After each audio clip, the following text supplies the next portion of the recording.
Subscribe before we begin. Let's get to the topic. Behind every bottle of ketchup sits a fortune built not just on tomatoes, but on tragedy, scandal, and secrets that would make your blood run cold.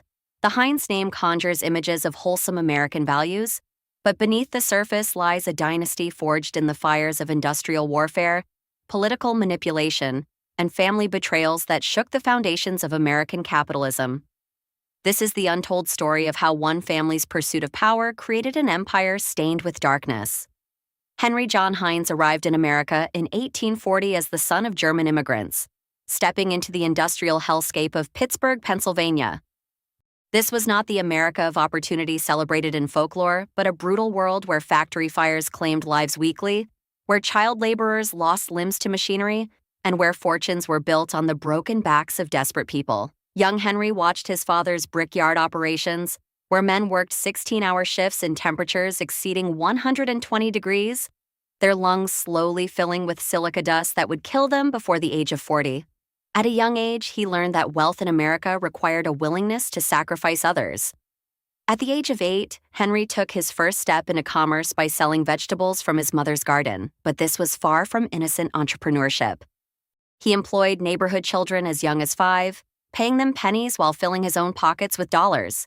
In doing so, he was already laying the foundations of the exploitative system that would define his future empire. By the age of 12, he had begun processing horseradish in the family basement, and the working conditions had already gained a notorious reputation. The fumes burned workers' eyes and throats, causing permanent respiratory damage. 3 workers suffered severe chemical burns that left lasting scars, yet young Henry thought only of the money he was making. His mother, Anna Margaretha, encouraged this ruthlessness, teaching him that there was no place for sentiment in business and that being kind meant losing. The Heinz family attended church every Sunday, presenting themselves as devout Lutherans while their business practices contradicted every Christian principle they claimed to uphold. This hypocrisy would become the hallmark of the dynasty, a polished public image concealing calculated and flawless cruelty. By 1869, 25-year-old Henry had partnered with L. Clarence Noble to form Heinz and Noble, laying the foundations of an empire that would reshape American industry while leaving a trail of destruction in its wake. The Panic of 1873 crashed across America like a tidal wave, and Henry J. Heinz saw opportunity where others saw ruin. When his company declared bankruptcy in 1875, it appeared to be a victim of economic forces beyond control. The truth was far more sinister. Heinz had deliberately overextended his operations, purchasing cucumbers from farmers at agreed prices, then refusing to pay when harvest time arrived. Dozens of small farming families who had planted entire crops based on Heinz's contracts found themselves financially destroyed. 3 farmers in Allegheny County lost their land entirely, their properties seized by banks while Heinz walked away from his obligations through the legal protection of bankruptcy. But this wasn't financial misfortune. It was calculated strategy. While publicly declaring poverty, Heinz had quietly transferred assets to relatives and trusted associates.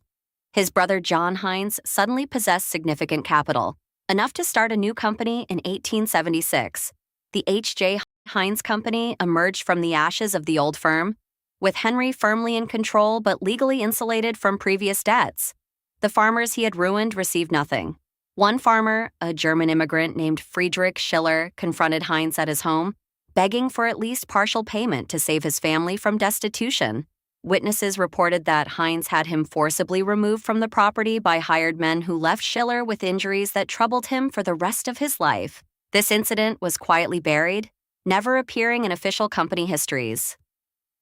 The new company prospered immediately, using the same supplier relationships Heinz had exploited before, though now farmers had no choice but to accept his terms or face complete exclusion from the market he increasingly dominated. By 1880, the H.J. Heinz Company was processing over 2 million bottles annually, each one representing the consolidation of power built on the ruins of those who had trusted Henry Heinz's word. The bankruptcy had been a phoenix strategy, burning others to rise reborn and stronger, unencumbered by debt or conscience. The Heinz factory complex in Pittsburgh's North Side became operational in 1888, and company literature described it as a worker's paradise with revolutionary conditions.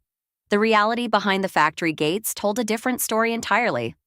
Workers endured 12 to 14-hour shifts in conditions that range from brutal to life-threatening. The bottling department reached temperatures exceeding 95 degrees Fahrenheit, with inadequate ventilation causing dozens of workers to collapse from heat exhaustion each summer. The company's response was not improved conditions, but a policy of immediate replacement.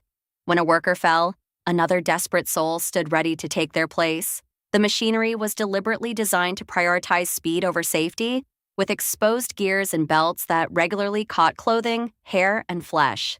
Company records, later obtained through legal discovery, documented over 200 serious injuries between 1888 and 1895, including severed fingers, crushed hands, and scalding burns from the cooking vats. Maria Kowalski, a Polish immigrant worker, lost 3 fingers to a labeling machine in 1891. She received no compensation and was dismissed the same day, her position filled within hours. The pickle processing area exposed workers to constant vinegar fumes that caused chronic respiratory problems and chemical burns. Dr. Samuel Patterson, a Pittsburgh physician who treated numerous Heinz workers, wrote in his private journal that he had never seen such systematic disregard for human welfare in any other industrial operation. His attempts to publish his findings were met with legal threats from Heinz attorneys, and the article never appeared. Child labor was rampant despite Heinz's public statements against the practice. Children as young as 10 worked in the labeling and sorting departments, their small hands perfect for detailed work but vulnerable to the machinery. In 1893, a 12-year-old girl named Catherine Murphy suffered severe burns when a vat of boiling tomato mixture overturned near her station. The company paid her family $50 to sign a document releasing Heinz from all liability and agreeing never to speak publicly about the incident. In the spring of 1894, as the Pullman strike paralyzed much of American industry, discontent simmered within the Heinz factories. Workers began organizing secretly, meeting in basement rooms and back alleys to discuss forming a union. The primary organizer was a skilled machinist named Thomas O'Brien, a man respected by workers and feared by management for his eloquence and determination. O'Brien had documented the factory's safety violations and wage theft practices, compiling a damning record he planned to present to labor organizers and sympathetic newspapers. On April 15, 1894, O'Brien disappeared. His wife reported him missing to Pittsburgh police, but the investigation was cursory at best. Witnesses later reported seeing O'Brien forced into a carriage by 3 men near the factory district, but these testimonies were never officially recorded. His body was discovered 3 weeks later in the Allegheny River, officially ruled an accidental drowning despite evidence of trauma inconsistent with a simple fall into water. The coroner, who had received significant financial contributions from Heinz for his election campaign, closed the case swiftly. The message to other potential organizers was unmistakable. Within days of O'Brien's death, 2 other prominent worker advocates, James Sullivan and Antonio Benedetti, abruptly left Pittsburgh. Their families later revealed they had received threats that their houses would burn with their children inside if they continued organizing activities. The nascent union movement collapsed entirely. Henry J. Heinz publicly expressed sympathy for O'Brien's widow, even providing a small death benefit, a gesture that company publicists trumpeted as evidence of his benevolence. Privately, factory managers understood the true lesson.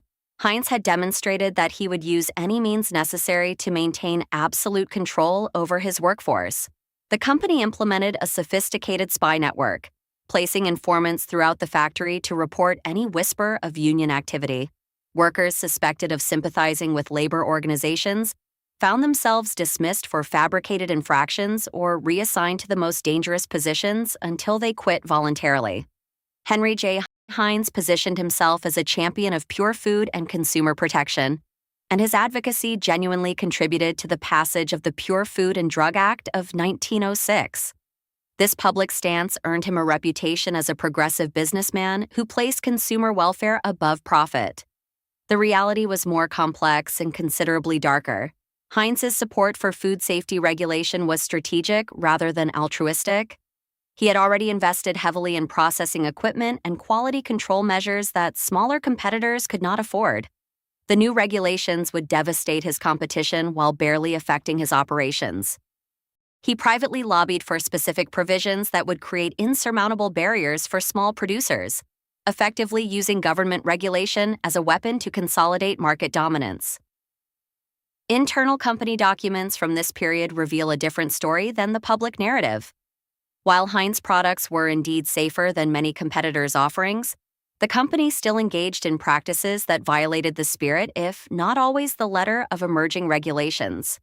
Tomato products were extended with cheaper ingredients not listed on labels. Spices were adulterated with sawdust and ground stems to increase volume. Preservatives were used in quantities that company chemists privately acknowledged could cause health problems with prolonged consumption. When a company chemist named Dr. Harold Whitmore raised concerns about certain preservative levels in 1908, he was dismissed and subsequently found himself unable to secure employment in the food industry anywhere in the region. Heinz's influence extended to ensuring that Whitmore's professional reputation was destroyed. The doctor eventually left Pennsylvania entirely, relocating to California where he worked as a schoolteacher, his scientific career ruined for the sin of prioritizing consumer safety over corporate profit. Meanwhile, Heinz's public image as a food safety crusader grew stronger, and he was invited to speak at universities and civic organizations about business ethics and consumer protection, delivering speeches that were masterpieces of hypocrisy. Henry J. Heinz ruled his company with absolute authority, but his tyranny extended equally to his family. His wife, Sarah Sloan Young Heinz, lived in gilded captivity, her life circumscribed by her husband's demands and public image requirements. She had married Henry in 1869 when both were young and the future seemed bright. But decades of marriage to an increasingly powerful and ruthless man had worn her spirit to nothing. Sarah was forbidden from expressing opinions on business matters, discouraged from forming close friendships outside carefully controlled social circles, and expected to present a perfect facade of domestic happiness regardless of private reality. Their children grew up under the patriarch's dominating influence, each shaped and scarred by his expectations. His eldest son, Clarence, showed early promise but lacked his father's ruthless edge. Henry subjected Clarence to constant criticism, publicly belittling his decisions and comparing him unfavorably to other businessmen's sons. The psychological warfare was relentless and calculated to either forge Clarence into a worthy successor or break him entirely. Clarence developed severe anxiety and digestive problems that physicians attributed to nervous strain. He began drinking heavily by his mid-20s, a habit that would plague him for life. Howard Heinz, the second son born in 1877, became his father's chosen heir, but the price of that favor was the surrender of his own identity. Howard was groomed from childhood to be a replica of Henry, subjected to brutal business training that included working every factory position under assumed names so he would understand operations from ground level. But this wasn't education, it was indoctrination. Howard was forbidden from pursuing his interest in art and music, dismissed as frivolous distractions from the serious business of building the empire. When Howard expressed interest in a young woman from a respectable but not wealthy family, Henry forbade the relationship, eventually arranging a marriage to Elizabeth Rust, daughter of a prominent Pittsburgh family whose connections would benefit the company. Howard complied, sacrificing personal happiness for dynastic duty, beginning his own marriage as a transaction rather than a union of affection. In 1902, a young entrepreneur named Robert Ashford launched a competing condiment company in Philadelphia, producing a tomato sauce that was gaining remarkable market traction. Ashford's product was genuinely superior in taste, used higher quality ingredients, and was priced competitively with Heinz offerings.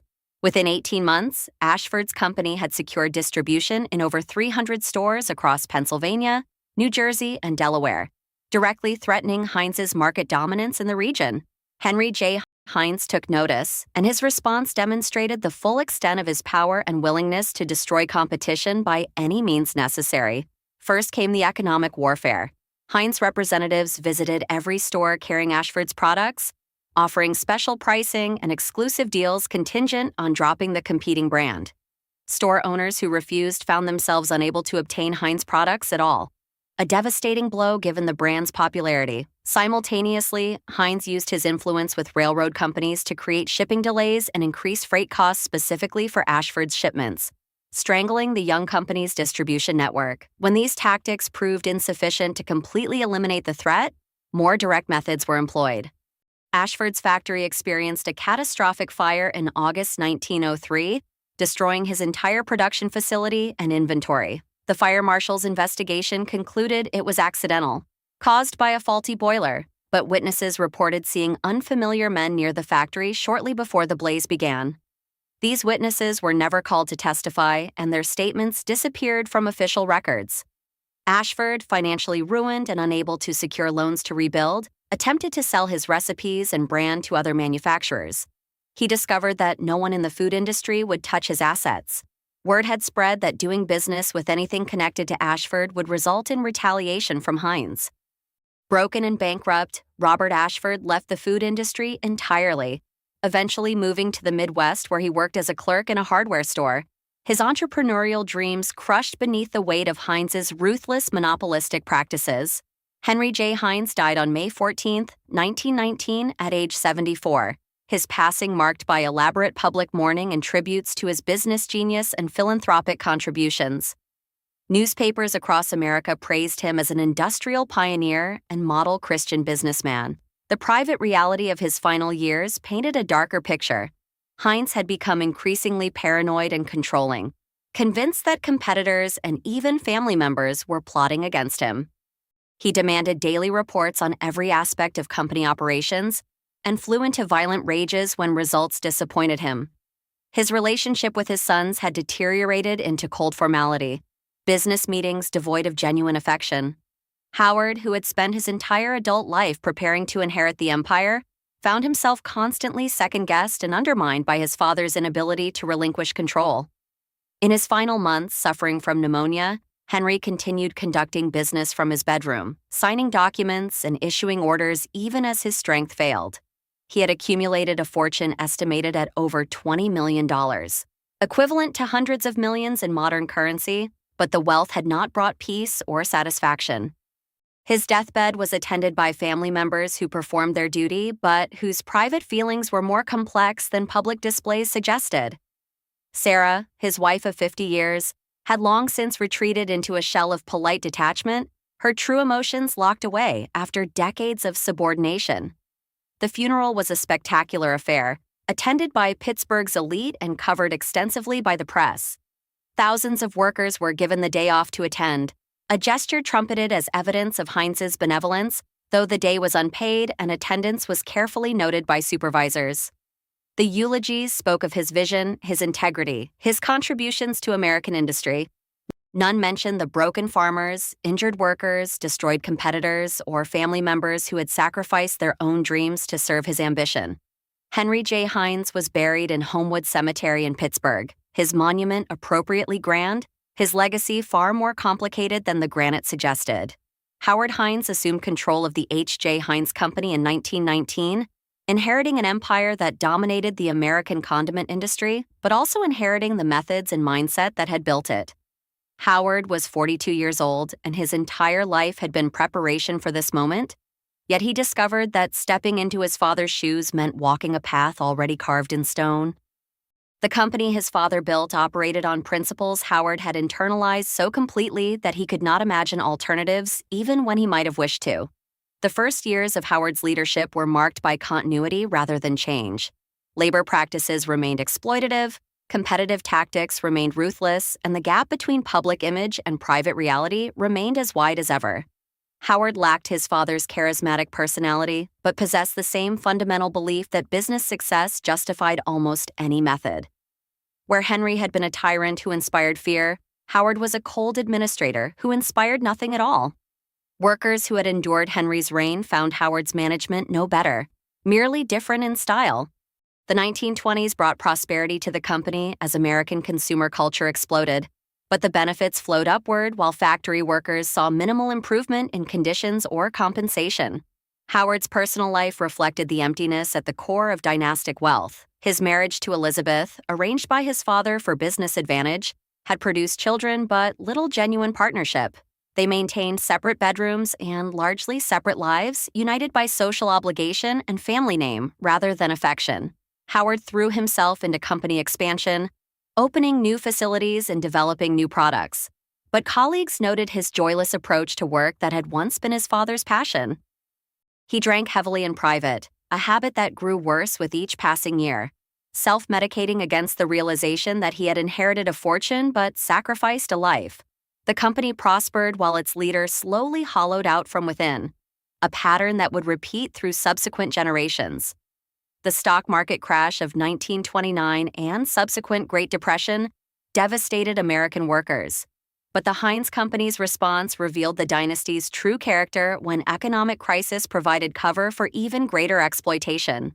As unemployment soared and desperate workers would accept any terms for any job, Heinz systematically reduced wages while increasing production demands.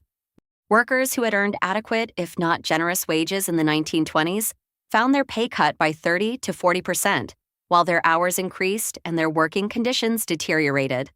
The company justified these measures as necessary for survival, but Heinz remained highly profitable throughout the Depression, and executive compensation actually increased during this period. Howard Heinz's personal wealth grew substantially between 1929 and 1935, even as his workers struggled to feed their families. The company implemented a policy of replacing full-time workers with part-time employees who received no benefits and could be dismissed without cause at any moment, creating a workforce in constant fear and competition. Mary O'Donnell, a widow with 3 children who had worked in the Heinz bottling facility for 12 years, found her hours cut from 48 per week to 24 in 1931, reducing her income below subsistence level. When she requested additional hours or a small wage increase, she was dismissed entirely and replaced by a younger woman willing to work for even less. Mary's story was repeated thousands of times throughout the Depression. The company also exploited the crisis to break what remained of worker solidarity. With 10 applicants for every position, workers who complained about conditions or suggested organizing were immediately fired and blacklisted, ensuring they could not find work anywhere in Pittsburgh's industrial sector. Heinz collaborated with other major employers to maintain blacklists of workers deemed troublesome, effectively creating a system of corporate control that rendered workers powerless.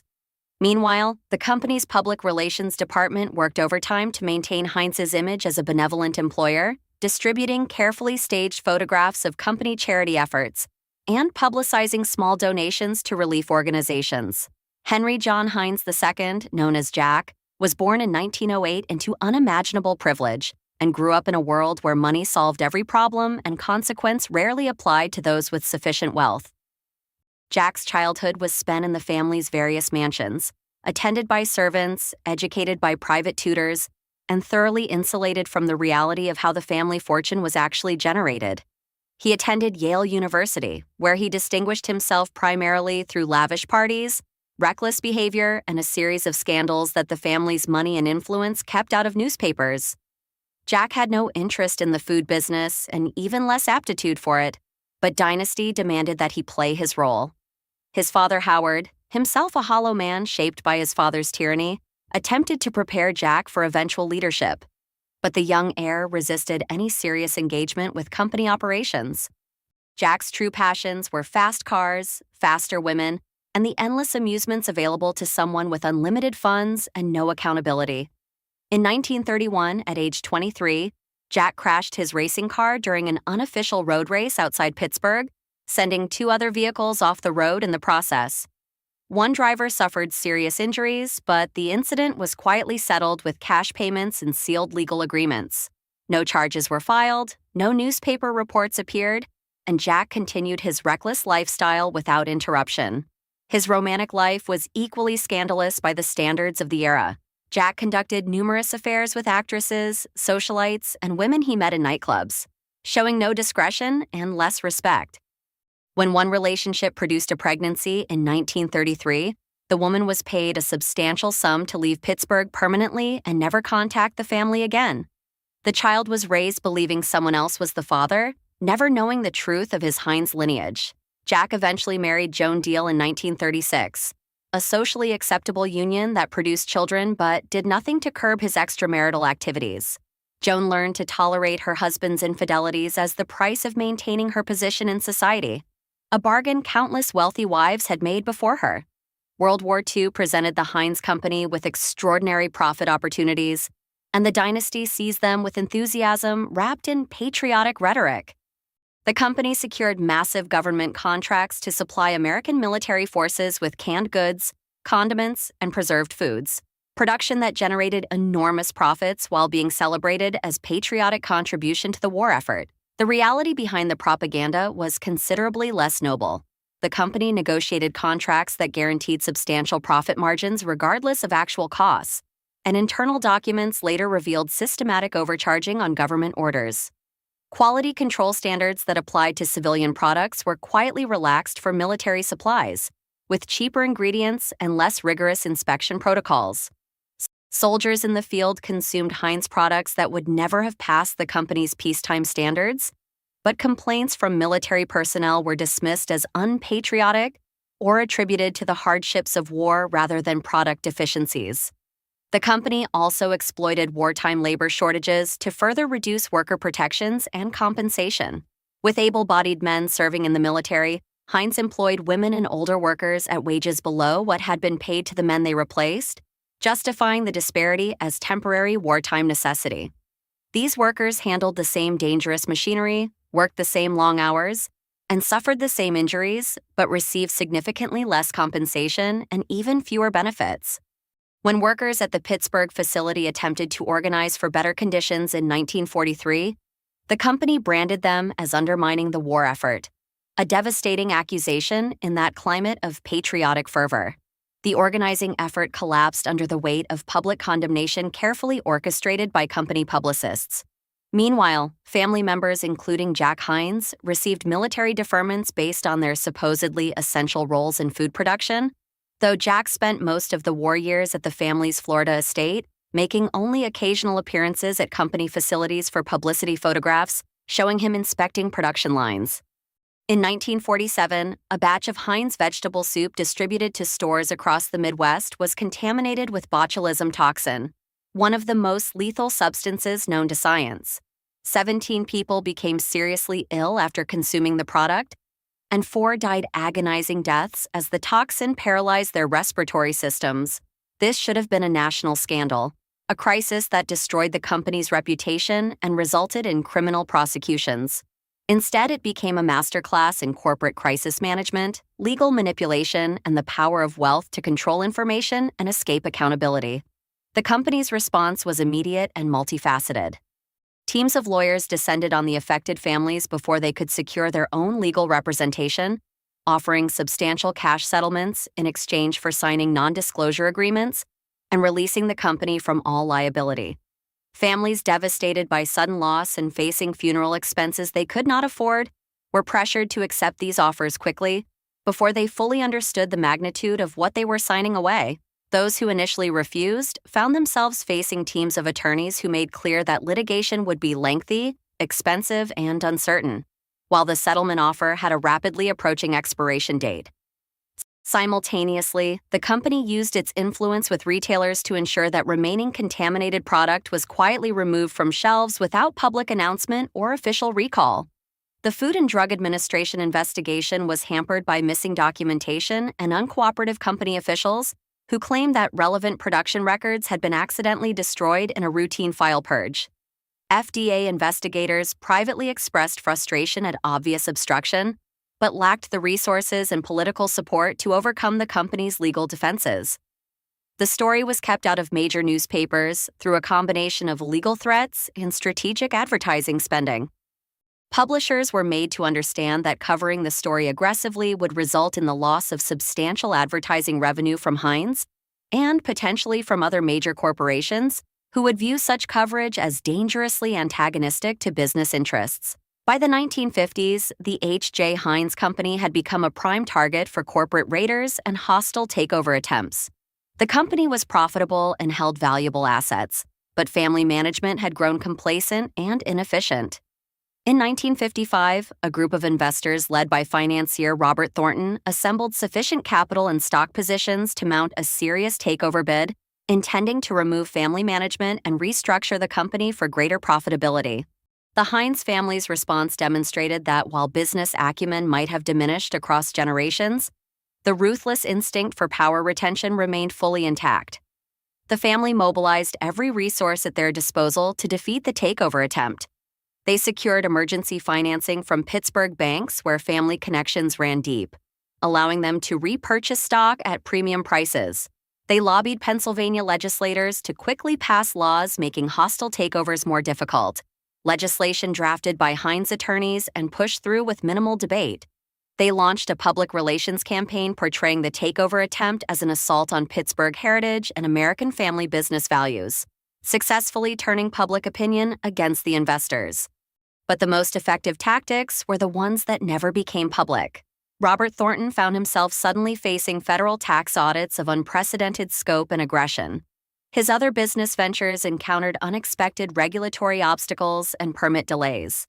Banks that had committed financing to the takeover attempt abruptly withdrew their support, citing vague concerns about risk assessment. Thornton's partners began receiving anonymous packages containing damaging personal information about their business dealings and private lives, material that would be devastating if made public. The message was clear: continue the takeover attempt and face total destruction of reputation and business interests. By early 1956, the takeover effort had collapsed. Thornton sold his Heinz shares at a loss and retreated from corporate acquisitions entirely, later telling associates that he had underestimated the family's willingness to use any method to maintain control. As the civil rights movement transformed American society in the 1960s, the Heinz Company publicly embraced progressive values and issued statements supporting equality and integration. The company's actual practices told a different story entirely. Employment discrimination at Heinz facilities was systematic and deliberate throughout the 1960s and well into the 1970s. African American workers were restricted to the lowest-paying, most physically demanding positions, with no opportunity for advancement regardless of qualifications or performance. The company maintained segregated facilities in its southern plants years after such practices became illegal, only changing when forced by federal enforcement actions. In Pittsburgh, Black workers were concentrated in the most dangerous departments with the highest injury rates, a pattern so consistent it could only be the result of deliberate policy. When civil rights organizations filed discrimination complaints with the Equal Employment Opportunity Commission in 1968, the company responded with a sophisticated strategy of delay, denial, and minimal compliance. Heinz attorneys filed endless procedural objections, dragged out discovery processes, and negotiated settlements that required only token changes while admitting no wrongdoing. The company hired a small number of Black employees in visible positions specifically to deflect discrimination charges, placing them in roles where they could be pointed to as evidence of integration, while the underlying discriminatory systems remained intact. Marcus Johnson, one of these token hires, later described the experience as being put on display like a museum exhibit. His actual duties minimal, but his presence used repeatedly in company publicity materials. He was paid well to play this role and understood that speaking honestly about the company's practices would result in immediate termination and industry blacklisting. The company's leadership, now in the hands of Henry John Heinz II's son Jack, saw civil rights compliance as a public relations challenge rather than a moral imperative. Internal memos, later obtained through litigation, discussed integration in purely strategic terms, calculating the minimum changes necessary to avoid costly lawsuits and negative publicity. The environmental record of the Heinz Company throughout the 20th century was catastrophic, a legacy of pollution and ecological destruction that the company fought desperately to keep from public awareness. For decades, Heinz facilities discharged untreated industrial waste directly into rivers and streams, turning waterways red with tomato processing waste, contaminating them with vinegar and salt at concentrations that made them uninhabitable for fish and other aquatic life. The Allegheny River near Pittsburgh facilities became so polluted that residents miles downstream complained of the smell and discoloration. Local fishermen watched their livelihoods disappear as fish populations collapsed. The company's response to environmental concerns was consistent denial and minimal compliance. When Pittsburgh officials attempted to impose pollution controls in the 1950s, Heinz threatened to relocate facilities to other jurisdictions, a threat that carried enormous weight given the company's role as a major employer. The city backed down, and the pollution continued. Federal environmental regulations in the 1970s finally forced some improvements, but the company's approach was to meet minimum legal requirements while fighting every additional restriction. Heinz attorneys became experts at exploiting loopholes, securing variances, and delaying enforcement actions through endless legal challenges. The company lobbied aggressively against strengthening environmental laws, contributing to political campaigns of candidates who opposed environmental regulation, and funding industry groups that spread doubt about pollution's health effects. In 1982, an environmental study conducted by independent researchers found toxic chemical residues in soil and groundwater near a Heinz facility in Ohio, at levels that posed serious health risks to nearby residential areas. The company's response was to attack the researchers' methodology, fund alternative studies that reached different conclusions, and settle quietly with affected residents who agreed not to publicize their health problems or compensation. The facility continued operating without significant changes, and the contamination remained unaddressed for years. By the 1980s, the Heinz family had fractured into competing factions fighting over control of the company and access to the fortune. What had once been a unified dynasty, held together by patriarchal authority, had devolved into a bitter internecine conflict that played out in boardrooms, courtrooms, and occasionally in public scandals the family could not suppress.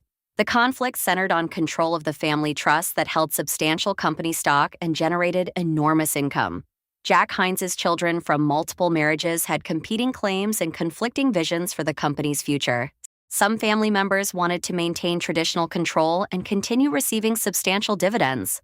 Others advocated selling the company entirely and distributing the proceeds, arguing that professional management would generate better returns than family leadership. Still others saw the company primarily as a source of personal income, caring little about business operations as long as dividend checks continued arriving. The legal battles were extraordinarily expensive and vicious. Family members hired prestigious law firms to fight other family members, burning through millions in legal fees while airing private grievances in court filings. Accusations of financial mismanagement, breach of fiduciary duty, and even fraud flew between cousins who had grown up together. The depositions and court documents revealed the hollowness at the dynasty's core. Multiple generations raised in extreme wealth but lacking purpose beyond consumption, educated at prestigious institutions but lacking genuine accomplishment, bearing a famous name but contributing nothing of substance to society. One particularly ugly dispute involved Jack Heinz's daughter from his second marriage, who alleged that her half-siblings from his first marriage had manipulated their elderly father into changing trust provisions to favor them. The resulting litigation lasted 5 years, cost over $8 million in legal fees, and was finally settled with terms that remained confidential. The only winners were the attorneys. The family's public image, carefully cultivated over decades, suffered irreparable damage as the sordid details of their conflicts became public record. In 1979, the H.J. Heinz Company became the target of one of the largest leveraged buyout attempts in American business history. A group of investors led by corporate raider Victor Posner assembled financing to acquire the company for $1.2 billion, a staggering sum that would have ended family control forever. The Heinz family, weakened by internal divisions and lacking the unified response that had defeated previous takeover attempts, seemed vulnerable. The company's management, led by CEO Anthony J.F. O'Reilly, a charismatic Irish businessman who had risen through professional management ranks rather than family connection, mounted a sophisticated defense. O'Reilly understood that saving the company required transforming it, reducing family influence, and modernizing operations. He negotiated with the family to accept a restructuring that would dilute their control in exchange for maintaining significant ownership stakes. Many family members, exhausted by internal conflicts and attracted by the prospect of liquidity, agreed to sell portions of their holdings. The leveraged buyout attempt ultimately failed, but the company that emerged was fundamentally different. Professional management assumed operational control while the family retained significant ownership but limited operational authority. For the Heinz Dynasty, this represented both survival and defeat. They remained wealthy, but the empire their ancestors built was no longer truly theirs to control. The company continued to bear the Heinz name and use the family's legacy in marketing, but the dynasty's direct power had ended. Jack Heinz, the last family member to hold significant management authority, was eased into retirement with a generous compensation package and the title of Chairman Emeritus, a position with prestige but no power. He spent his remaining years traveling between family properties, a wealthy man whose family name remained famous, but whose personal relevance had evaporated. The dynasty had survived in form, but not in substance. reduced to passive beneficiaries of a fortune their ancestors built through methods they preferred not to examine too closely. In the 21st century, the Heinz Dynasty largely exists as a historical footnote, a family whose name remains well known, but whose real influence has steadily faded into irrelevance. The H.J. Heinz Company was acquired by Kraft Foods in 2015 and transformed into the Kraft Heinz Company.